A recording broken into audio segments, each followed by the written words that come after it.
Fait officiellement partie à nouveau de la francophonie, que la suspension est levée.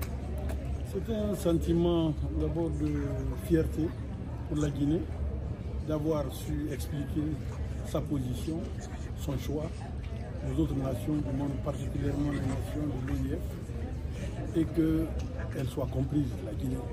Donc nous sommes fiers d'avoir fait cela. Mais ça s'est fait à deux, la communauté internationale et notre pays. Expliquer pourquoi il y a eu des changements chez nous, à quelles conditions, ça a été compris. Ensuite, tendre la main à la communauté internationale pour que les choix, les nouveaux choix qui ont été faits par la Guinée soient expliqués et qu'ensemble on puisse aller vers la même direction. Nous sommes très fiers. Est-ce que la France a été un moteur de ce qu'on a cru comprendre, de cette réintégration? Non. Vous savez, ce que les gens cherchent à faire, on ne peut pas aller sur ce chemin-là. La France fait partie de l'OIF. Il n'y a aucune particularité française à l'intérieur du pays. Et l'OIF, c'est une organisation internationale, ce n'est pas une organisation française. Donc la France et les autres pays ont écouté la Guinée et ont réadmis la Guinée après avoir évalué ce que nous faisons. Donc ça n'a rien à voir. D'accord. Certains États membres de l'OIF mentionnaient des obstacles à cette réintégration, à cette levée de suspension qui était liée aux questions des droits de l'homme. Qu'est-ce que vous répondez à cela? Nous avons été réadmis, ça veut dire que nous avons été évalués et que l'on a vu que la Guinée n'avait absolument rien dans le domaine des droits de l'homme qui empêchait sa réintégration. C'est aussi simple que ça. Les autres problèmes qu'il y a, c'est partout dans le monde. Des problèmes sociaux, des problèmes économiques, des problèmes politiques, ça existe partout dans le monde. Quand on veut créer des problèmes à un pays, on va puiser, on va piocher quelque part un ou deux cas qu'on fait miroiter au monde, mais heureusement, la Guinée est comprise.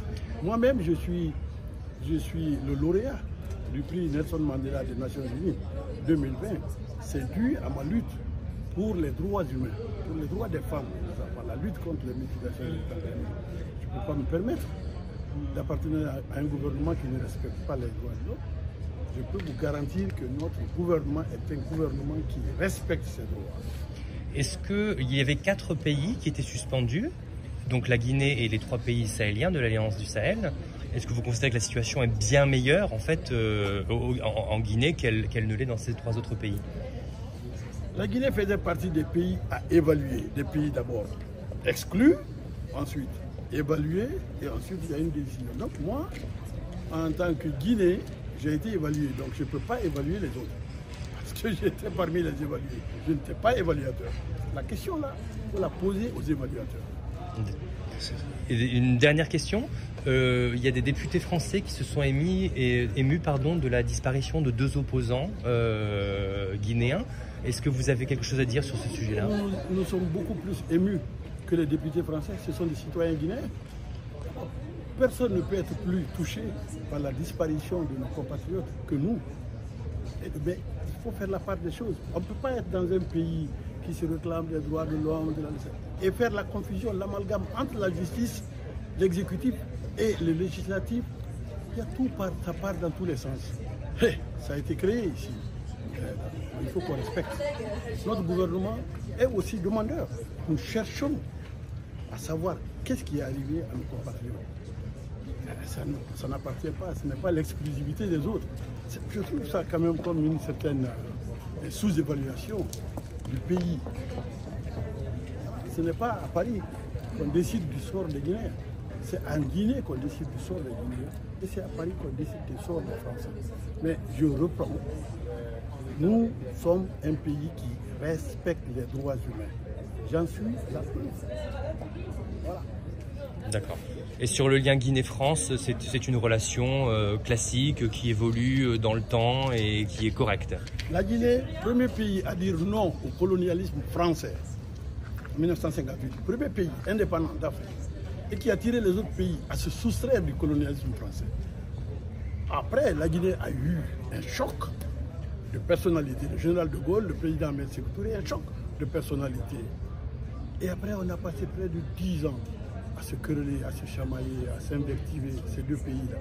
Ensuite, nous sommes arrivés à la conclusion que nous sommes tous les deux pays indépendants, souverains, et que la meilleure solution, c'est de coopérer. On a commencé à coopérer. La Guinée ne reprendra pas une lutte qu'elle a déjà gagnée. On a autre chose à faire maintenant. C'est donner la main à la France, à tous les autres pays du monde, pour sortir la Guinée de son sous-développement. C'est ça la priorité en Guinée. Y compris, ce sera ma dernière question, je vous le promets, une coopération, donc je crois qu'il y a des agents judiciaires qui sont là pour aider la justice guinéenne et militaires dans le pays? Non, pas militaire. Je sais où vous voulez en venir. Les gens racontent des histoires en disant il y a une base française en Guinée. La Guinée, non. Non. Nous avons dit non le 28 septembre 1958 à la colonisation. Nous n'allons pas nous transformer en une base. Nous coopérons militairement avec les Russes, avec les Américains, avec les Français, avec les Africains, avec tout le monde. Ici, en France, vous avez des coopérants américains qui sont là. Est-ce que ça veut dire qu'il y a une base américaine ici? Non, c'est de la provocation, c'est de l'exagération. Mais ça ne passera pas parce que, merci de m'avoir interviewé, parce que maintenant, on a où expliquer, où parler. C'est de la confusion. Merci beaucoup, Monsieur le Ministre. Vous pouvez juste nous répéter votre nom, s'il vous plaît? Alors, si je vous donnais ma carte, c'est encore mieux.